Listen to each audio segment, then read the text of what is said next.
Hi, all Bones here from BSA Bantams. Welcome back to the workshop. Welcome back to the channel. In this episode, we're going to start putting the Sellicks Beach race bikes together. So, buoyed by our success with the head over there, it's time to actually build a bike, put an engine together, do some testing. So, I'll get stuck into it. I'll show you sort of where we're up to at the moment with the bikes. We're not very far progressed, I can tell you.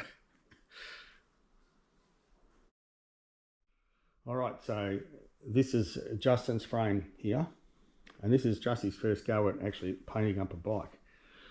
He's done a pretty good job too. So that's been done in 2-pack. Over the back there you can see the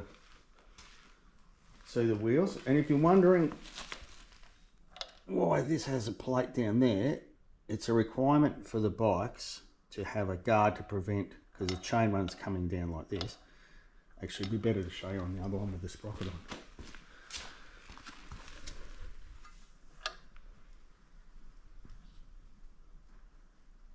Cat wandering past it. So you can see there, that'll be in that position, and it stops your foot going through and doing a Darrell beaty between your chain and the sprocket. So we've done this mod. Obviously, we've got to do it on both the bikes. Over there on the shelf are all the bits for my bike. So frame sections, some of the engine bits, swing arm, tune pipe, and the triple clamps I made to use. And I've been contacted by the race committee or the event organisers. I don't know if it's a race committee, but anyway, they've deemed that that's doing that modified front end is ineligible. So I've got to do a standard Bantam front end. So I've got to get that done and painted up and everything like that. But we'll head back over to Justy's bike and start getting it together. So what I'm doing is I'm just going in, running through all the threads in the frame. So if you don't know, all your threads in your frame are BSA. So that's just to knock out any paint residues and things like that, so we don't have any issues.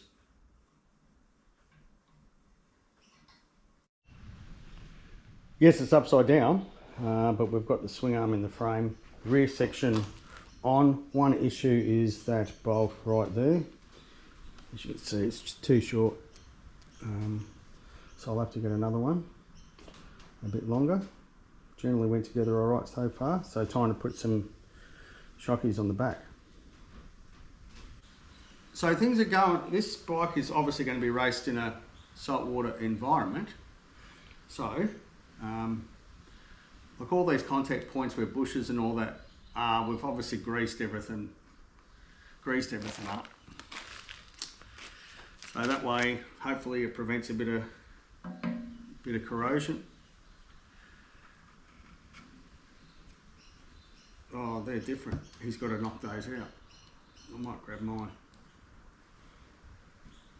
Be back in a tick. Okay, one shocky on, just about to drop the next one on. Only issue is they've supplied me with bolts that are too short. They are 1.75 inches, and I want a 2-inch. So anyway, we'll put them in at this stage. Obviously, they'll be coming back out. Oh, I need the other bushes. So, in order to get these on, we machined up some nylon bushes. They had, it's like well, they've got them in the top, like a rubbery sort of thing. But anyway, they didn't fit the original Imperial size studs. I think they were 10mm clearance, and these are, well, they're 3/8, but they still didn't fit properly, and I didn't like them the way they fitted. And we've made up special washers and nuts to go on here, because this thread's a cycle thread. So,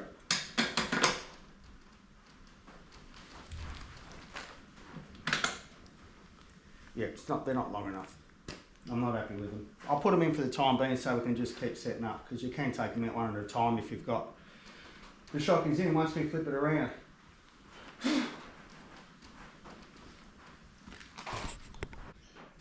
So, time to drop the triple clamps in. Well, time to put the bearings in first. So what do? Obviously put my ball bearings in all the way around, put my bottom yoke in, and I cable tie it so that way when I flip it over it doesn't drop out. So I'll get these done. Pity Levi, my grandson's not here, because his tiny little fingers do a great job of putting these ball bearings in. He does a good job. Anyway, we'll keep going. So I've got the bottom yoke cable tied on, and I'm just dropping all the little rolling elements, the little ball bearings for the top head stem bearing. Top races in, dust cap, adjusting sleeve.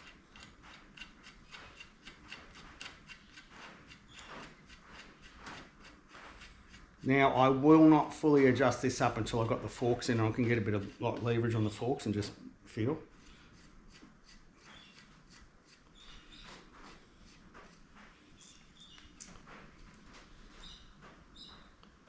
Oh, they feel good. So, big thing with Bantam head stem bearings at the moment, you can't get them. I just can't get them anywhere. So, the only thing I can do is put in second-hand ones. So I've actually had them in the lathe, given them a bit of polish, because none of them are perfect, but that feels pretty good. Which is more good luck than good management, I might add, but we'll keep going. Get the top yoke on. So we've got the front end on. Time to put some handlebars on now. And then we'll get some wheels on it.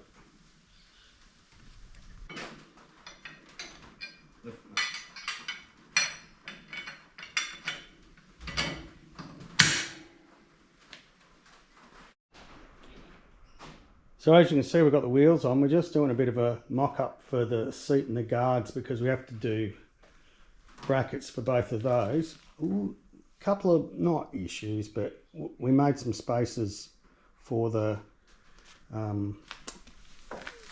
rear wheel just because I didn't want to crush the swing arm in too far. You can see the protector that we have to stop your foot going in between the chain and the sprocket.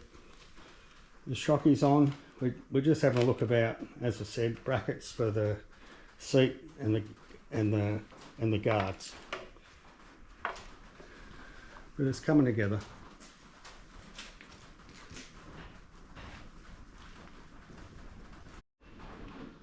So what I'm doing now is, you can see the way that guard's fitting. I need to put like 2 dinnered scallops in it, like a lot of the D3s have at least. So I've made up a jig around the corner, and we'll put a dimple in these so this guard will sit in with clearance between the forks. So that's the die I've made, just with a former. So we'll give it a whirl and see what we end up with. A bit rough and ready, but hopefully it'll work. And that's the finished product. You can see now we've got clearance between our forks because the guard is actually attached to the axle and rises with the wheel. So that has worked really well. Good position. Now it's time to start making some stays and the loop stay over there. And for that I've got some stainless instrument tube.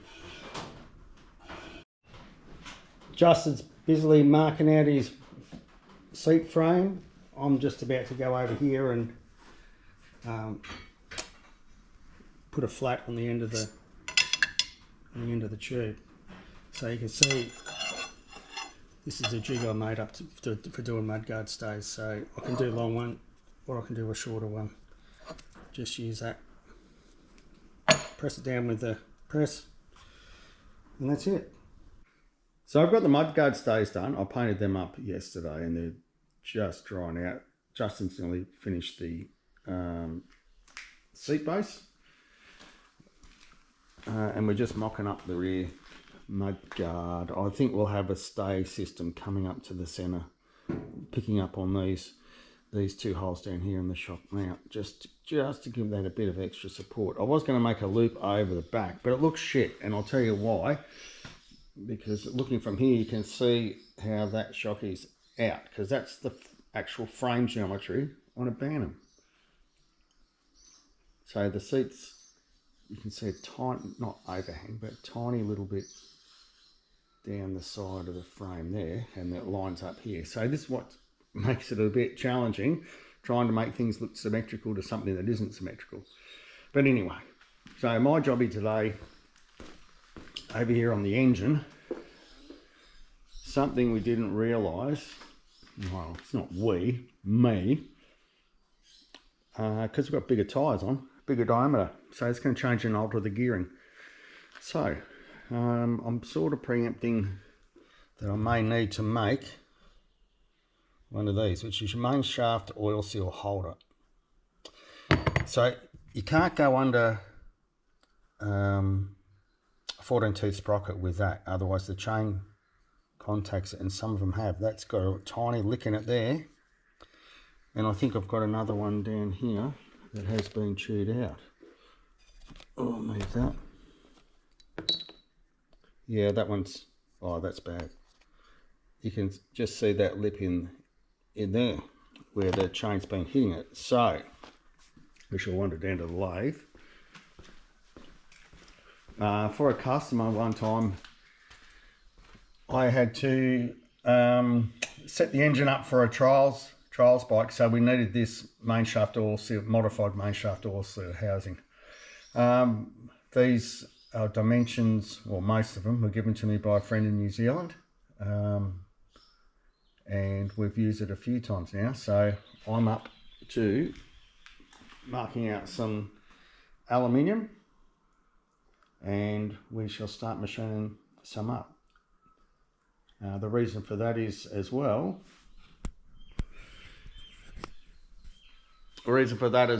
is because I'm getting close to an engine rebuild. Just got to check squish band, and that's about it. Start putting the engine together. So yeah, it's all going good. So there's our modified main shaft oil seal holders, and there's the original over there, so the reverse side, the front side. So now we'll get on to making the actual distance sleeve. There's our two modified main shaft oil seal holders. There's the original over the back. These are the ones that we've made. So the distance pieces as well, because they've got to be modified too. So the reason they're black in the middle is because they've been heat treated and polished.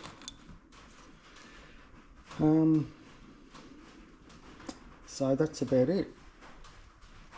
It's actually time to get on and start putting that together now, after a couple of little checks and mods. So there's our engine together.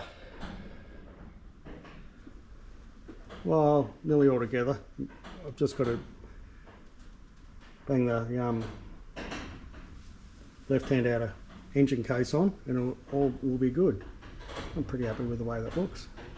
So we'll just pan around here. What else we've been up to is that we've done the final fit up of the front mudguard with all the stays. So that's turned out really well. Very happy with that. Rear mudguards on with support stays. Had to make brackets in here. I'll go back.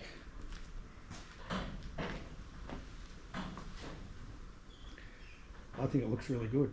It's pretty tough actually. So I think we'll drop the engine in tomorrow. Oh, that's right, that's what I'm waiting for. Probably won't. So over here, the modified main shaft oil seal holders that I made, I'm waiting on the seals to come in for them. That's why this is all taped off, but I can actually fit the engine anyway. I can fit those later. So that's what we'll be up to soon. So a pretty big day today. As you can see, got the engine in, all our controls are on. I've still got to organise clutch cable once I get that left-hand case. The seat brackets and everything, this is all mounted up. We have fitted up the exhaust. This is the exhaust that's actually going to go on my bike because of that little bracket there to hold my side cover. So Justin's got to weld his up yet, so we'll put a more, we're going to have to do something about the heat shielding obviously here. What other little issues have I got? Oh yes, carving the spine of the frame clearance. I'm going to have to do something there for the strainer, modify it or fit it up, and then like take the carby off the flange, take the carby out that way, and then fit on the air strangler and put it back in like that. But I still think I have to modify it a bit. But that's just more of a pain in the bum than anything. Gear change lever. If you come around here and get that out of the way. As you can see, it's up reasonably close to the pipe, so when you're going to do the gear change, especially changing down, your foot's going to have to go near the pipe. So what I'm going to do is I'm actually going to extend this out and fit up a kickstart rubber to this, so it'll be a lot wider so you can actually engage it. The only other option I've got is bending one, and I really don't want to do it for a couple of reasons. You know, unless you're cooling it down properly, you can actually harden it, it could break. And the other thing is it'll destroy the chrome on it, and I have to send it away to get chromed or painted. So I've got new kickstart levers, so I think I've convinced myself that the extension options is better. So obviously it's a bit dusty and dirty, but we have been working on it. Hand grips and all that on. So it's going well. We're not far off going for a run actually. Okay, right at this point, there's some things going on behind the scenes. Apparently someone who watches this channel is having a fair bit of a whinge about the stuff that I'm doing. In fact, a lot of a whinge. So, obviously wasn't allowed to use the front end. I can live with that because it's new components, but it was made not to look new. But anyway, I can live with that and put a standard Bantam front end in. Next thing they've had a whinge about is the Matisse bodywork, whether that's compliant and all that. So, I'm not going to worry about doing a bike that's the Matisse bodywork. I'm going to ditch it and do a bike like we've done for Justin. So I'll get another frame out, blast it, paint it, all that. No big deal. Third thing they've had a whinge about is my big finned head. So for the benefit of that Karen who's making all the complaints, I'll show you something. So what that is a Welsh Bantam engine. And ironically, it's the engine I had in the bike that I raced in 2023. No complaints made about big fin barrel, big fin head. So as you can see, that's 50mm deep in the length of the fin, or in the old bananas language, it's 1 15/16, just under 2 inch. So that's what I raced last time. Not a word spoken. Okay. For the benefit of our Karen who's making all the complaints and things, here's a ruler, or a steel rule I should say. If you look there where my finger is, it says 40 is the height of the fins. And the Welsh engine is 50. They're actually bigger finned, and no, you didn't complain last time. The head is actually 30mm smaller in diameter than what the Welsh engine is. If you're worried about whether putting fins on Bantam barrels like that is period. We'll have a look at that one over there on the bench, mate. That was done in the mid-1950s. So I'd say shrink fitting alloy fins on Bantam barrels is very much period. Is the head period?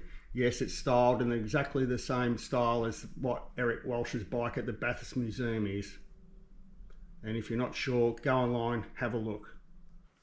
So, for the benefit of those people who are completely uneducated about racing Bantams, I hope that clears some things up. And I hope it puts to rest about how compliant this bike is and the next one will be. So, we'll keep progressing on the bikes. This one's going all right. Should be testing pretty soon. Right, so we'll get that pulled apart, get it blasted, and we'll get it all prepped. So, and the reason for that is, I'm not sure if I said earlier on, with all the Karen's whinging and carrying on about the Matisse, I'm not about to start going and cutting off lugs and steering stops and things like that. I wanted to build that bike and I'm going to. So I'll do another bike similar to what, well, not similar, basically the same as what Justin's bike is. So I've got 4 weeks to scratch build a bike. So, having said that, I probably won't put a video out. Probably can't afford the time to be starting and stopping and filming and editing and all that. I just got to smash through and get this done. Haven't got much time left. So, I really hope you've enjoyed this video. Well, as I also said, might be my last one for a little while. I've got more heads to cast, engines to build, 2 engines, so we'll take a spare engine with us. So I'm going to be pretty busy. But anyway, to all my subscribers, thank you very much. If you haven't subscribed, it doesn't cost you a clamshell. So, you know, really appreciate it, because I'm coming up to about 2,000 subscribers, so not far off. So it'd be nice to get over that little milestone as well. So from me, Bones, at BSA Bantams, thanks very much, and we'll see you later.